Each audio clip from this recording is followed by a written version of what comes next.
dice que los datos son el nuevo oro o el nuevo cobre, como diríamos en Chile del siglo XXI. Es de ahí de donde podemos extraer una cantidad de riqueza enorme. No lo comprendemos bien porque es muy abstracto, pero hay quienes sí lo han entendido, como los gigantes, como Facebook, como Google, como Amazon, que en conjunto son a veces mucho más poderosos que continentes completos porque ganan más plata que los mismos países, de hecho, son más poderosos política y económicamente que muchos países del mundo. Hoy queremos hablar de cómo Chile está comprendiendo esto a través de su propio centro de datos, el Data Observatory, que es dirigido por Carlos Jerez, que hoy nos acompaña en CNN. Gracias, Carlos, por estar aquí. Muchas gracias, Paloma, por la invitación. Carlos, tú también eres decano de la Universidad Adolfo Ibáñez en la Escuela de Ingeniería y Ciencias, y por lo mismo, por ambos títulos, como director del Data Observatory y de la Universidad Adolfo Ibáñez, probablemente tienes una aproximación respecto del valor de los datos. ¿Cómo nos puedes hoy día contar por qué Chile se está preocupando de los datos? Perfecto. Bueno, los datos, harto se ha escuchado, hemos comentado y como tú bien dices, ha generado una tremenda riqueza tanto a nivel de empresas como en la posibilidad también de generar innovación y desarrollo como nunca antes se ha visto.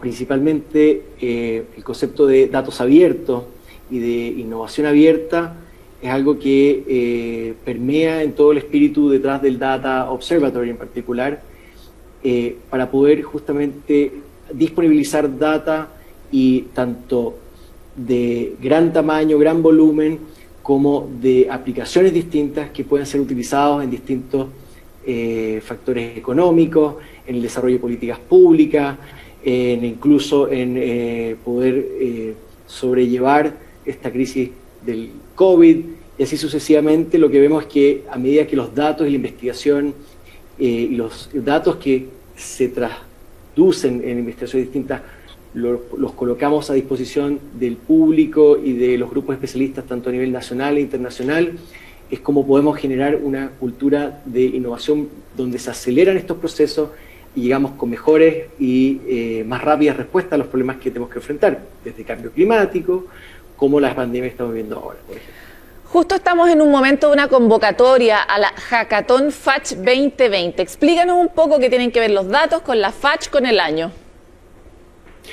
Perfecto. Efectivamente parece un poco desconectado, pero cuando uno piensa desde el punto de vista de la FACH y en particular todo lo que es el servicio aerofotogramétrico, que toma imágenes de nuestro país, tanto a través de cámaras como a través de satélites, para poder, por supuesto, monitorear la defensa del territorio nacional, pero también el poder hacer análisis de cómo nuestros territorios se ven de alguna u otra forma afectados por el cambio climático.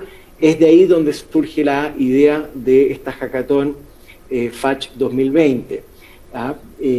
Y eso lo que ha inmediatamente convocado es la participación de Data Observatory junto con CSIRO Australia, Fundación País Digital, la universidad misma, Adolfo Ibáñez, los ministerios de Economía, ministerios de Ciencia, y múltiples actores que están muy entusiasmados de poder tener acceso de datos satelitales y de datos fotogramétricos obtenidos por la Armada y también de los sistemas de satelitales abiertos para poder enfrentar tres desafíos muy concretos en torno al cambio climático.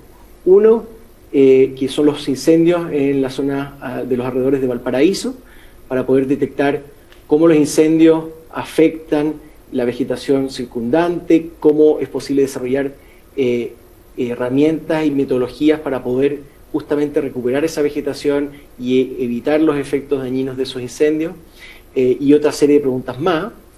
Un segundo desafío que tiene que ver con el deshielo de glaciares en la cuenca del río Olivares, que está en la región metropolitana, cerca de la frontera con Argentina, y estudiar cómo el cambio climático está afectando los deshielos, cuáles son los peligros que se generan a partir de esos deshielos en el territorio y cómo la contaminación también afecta los deshielos de la cuenca.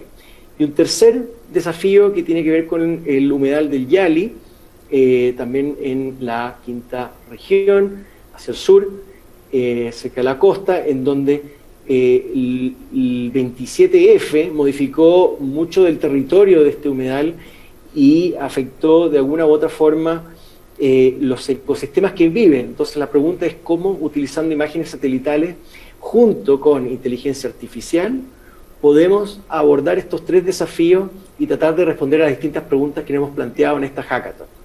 Ahora, me imagino que también está muy involucrado el modelamiento matemático, es una herramienta inevitable en esa ecuación, ¿verdad?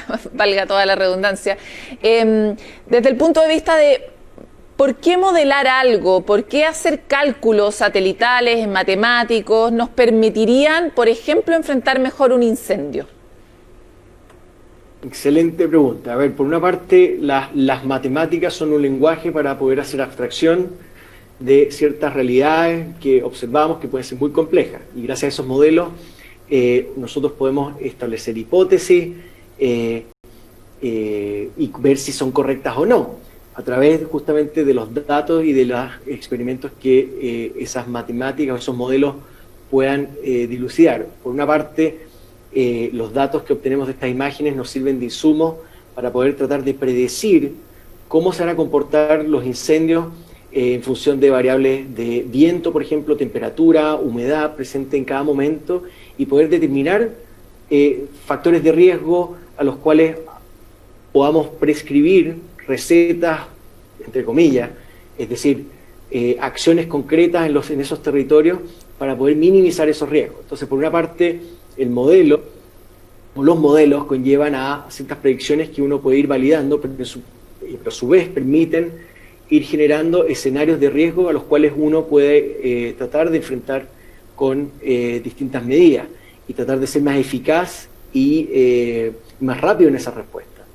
Nosotros conocimos el caso de CISAIRO y cómo ellos en algún momento hicieron modelamientos para justamente los problemas de incendios que tenían, que permitían ver en qué momento del incendio valía la pena aplicar qué medida para poder parar el incendio, y que de hecho lo necesario era coordinar muchas herramientas. No se trataba solo de un supertanker, ni tampoco solo de personas y escuadras tratando de cortar el fuego, ¿verdad?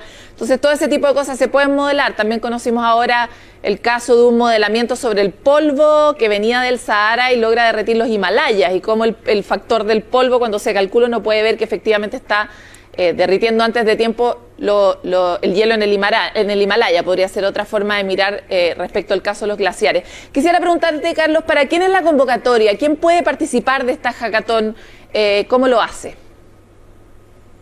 Bueno, la hackathon está abierta a alumnos de pregrados, de posgrados, de universidades, también a profesionales, investigadores, distintos equipos a lo largo de todo el país que quieran participar de este evento.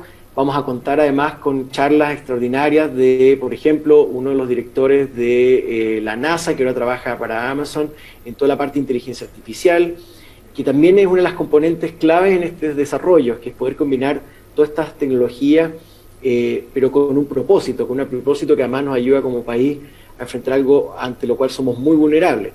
Así que la convocatoria está abierta básicamente para todos. Nuestra página web es hackathon.dataobservatory.net y desde ahí la idea es que puedan sumarse a las distintas actividades que se van a ir generando. Y como decía, esto es también para celebrar los 50 años del Servicio Aerofotogramétrico Nacional. Así que es una iniciativa que convoca a múltiples actores, como tú bien decías, CISAIRO, que tiene que lidiar con estos problemas en Australia, y con quienes estamos trabajando también en poder generar estructuras abiertas, como es el DataCube, de imágenes satelitales, que ahora disponibilizamos para que básicamente la innovación y la creatividad se apoderen de estas herramientas para enfrentar el cambio climático. Y si se me ocurre a mí una idea genial que llevo a esta hackathon y resulta que es de las seleccionadas finalistas, ¿qué posibilidades tengo de escalarlo gracias a la participación en este lugar? Bueno, como toda buena hackathon, tenemos varios premios para el primero, tercero, premio segundo y tercer lugar, con créditos de Amazon para poder escalar esas soluciones. Y después lo que estamos planteando es que algunas de las ideas que ahí se generen, que incluso no hayan sido seleccionadas, poder generar una segunda fase de continuidad para esos proyectos en conjunto con los grupos que se han seleccionado. Todavía no tenemos muy claros los detalles de esa segunda fase, pero serán comunicados, por supuesto, antes de que termine esta primera hackathon. Carlos Jerez, director del Data Observatory, muchas gracias por estar con nosotros en CNN Chile. Muchas gracias a ti, Paloma.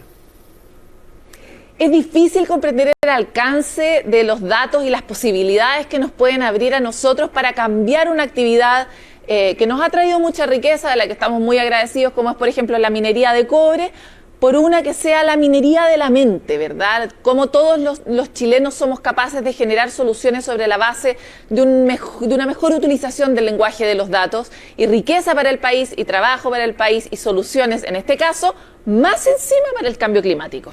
Así que con este tema los queremos dejar hasta aquí.